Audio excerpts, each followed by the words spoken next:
जानवरों को भी हमने कभी जो है इन रीति-रिवाज परंपराओं पर चलते हुए नहीं देखा है। किसी भी जानवर को आपने जो है कोई मंत्र पढ़ते हुए नहीं देखा होगा, कोई यज्ञ करते हुए नहीं देखा होगा, कोई हवन करते हुए नहीं देखा होगा। किसी भी जानवर ने कभी कोई कर्मकांड नहीं किया है, लेकिन वो अपनी पूरी ज़िंदगी जो है निर्वाह तरीके से जीते हैं जब तक।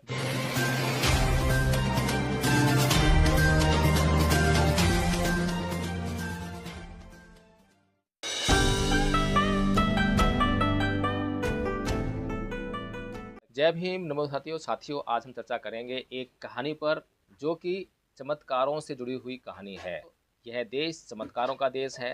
हालांकि चमत्कार इस देश में कभी होते नहीं हैं, लेकिन इस देश के अधिकांश लोग जो चमत्कारों में विश्वास करने वाले लोग हैं, और इन्हीं चमत्कारों में विश्वास करने के कारण वे नाना प्रकार से धोखे और चालबाजी का शिकार होते हैं। उनका शोषण होता है, हर तरह का शोषण उनका होता है। आर्थिक शोषण, शारीरिक शोषण, सामाजिक शोषण, हर तरह का शोषण उन्हें झेलना पड़ता है। लेकिन ये इस देश का दुर्भाग्य है, इस देश के लोगों का दुर्भाग्य है कि तमाम तरह से स्पष्ट करने के बाद भी, साबित करने के बाद भी, प्रमाणित किए जाने के बाद भी, खुलासा होने के बाद भी इस देश के अधिकांश लोग उन्हीं चमत्कारों में विश्वास करने के लिए तैयार रहते हैं।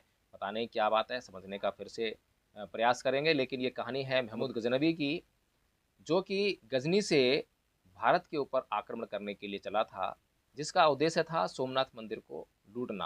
गुजरात के राजा को इसकी सूचना उसके गुप्तचरों द्वारा पहले ही मिल गई थी कि महमूद गजनवी गजनी से चल पड़ा है भारत को लूटने के लिए, सोमनाथ मंदिर को लूटने के लिए। लेकिन राजा ने कोई युद्ध की तैयारी करने के बजाय अपने पुरोहितों को बुलाया और पुरोहितों से पूछा कि क्या करना चाहिए। पुरोहितों ने कहा कि राज्य में जितना भी धन संपदा है उसको इकट्ठा कीजिए, दूध दही वगैरह इकट्ठा कीजिए, घी इकट्ठा कीजिए, हम जो है हवन करेंगे, यज्ञ करेंगे और महामृत्युंजय जाप करेंगे, जिससे कि महमूद गजनबी रास्ते में ही अंधा हो जाएगा और वो गुजरात तक कभी नहीं पहुंच पाएगा। लेकिन वह महामृत्युंजय का जाप जो है चलता रहा, मंत्र पढ़ते रहे, हवन चलते रहे, यज्ञ होते रहे, तमाम धन संपदा जो है बर्बाद की जाती रही। लेकिन महमूद गजनबी का कोई बाल बाका नहीं हुआ और महमूद गजनबी जो है भारत की सीमा तक पहुंच गया।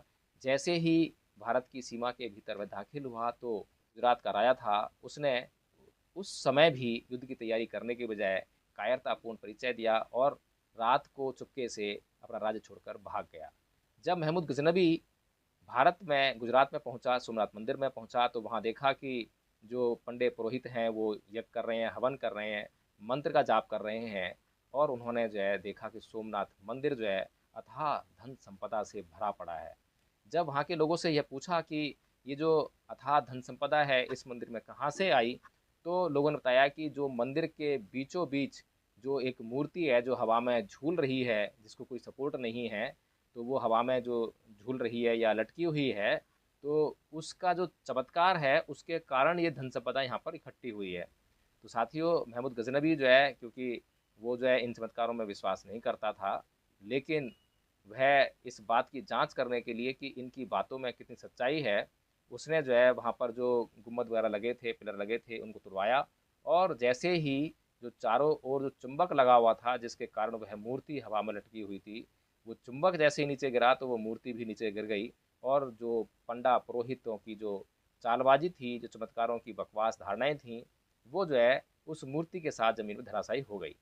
तो साथियों, इस तरह से हम देखते हैं कि यह तमाम बार, हर बार ये बात महमूद गजनबी की ही नहीं है कि जिसने साबित करने का प्रयास किया। पेरियार स्वामी जी ने भी इसी प्रकार से, क्योंकि उनका जो है उद्देश्य या किसी भी अम्बेडकरवादी का उद्देश्य ये नहीं है कि वो किसी देवी देवता या किसी ईश्वर को अपमानित करे।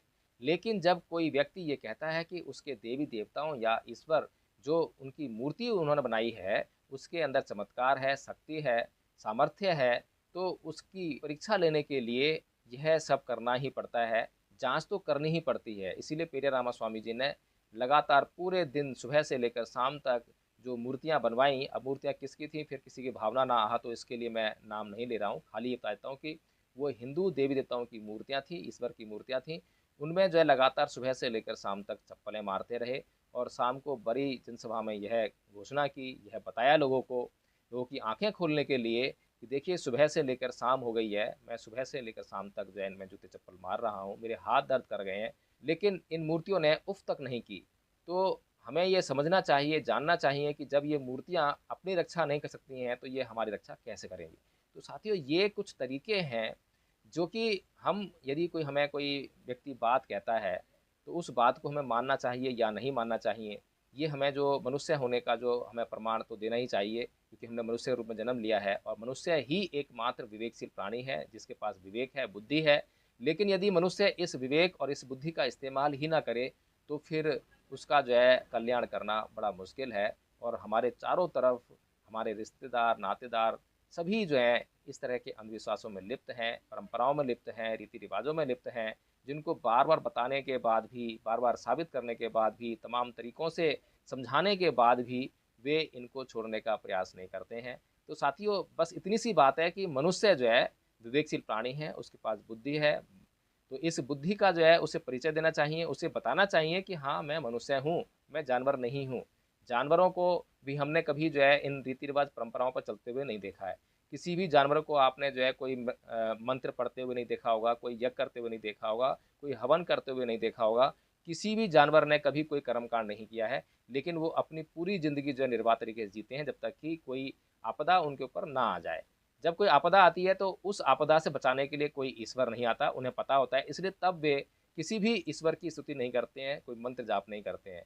तो साथियों, ये बहुत ही कहें कि कॉमन सेंस वाली बात है, साधारण सोच वाली बात है, जो कि हम सभी के पास है, लेकिन समस्या ये है कि हम सोचने का कार्य ही नहीं करते हैं। जय भीम, नमो साथियों।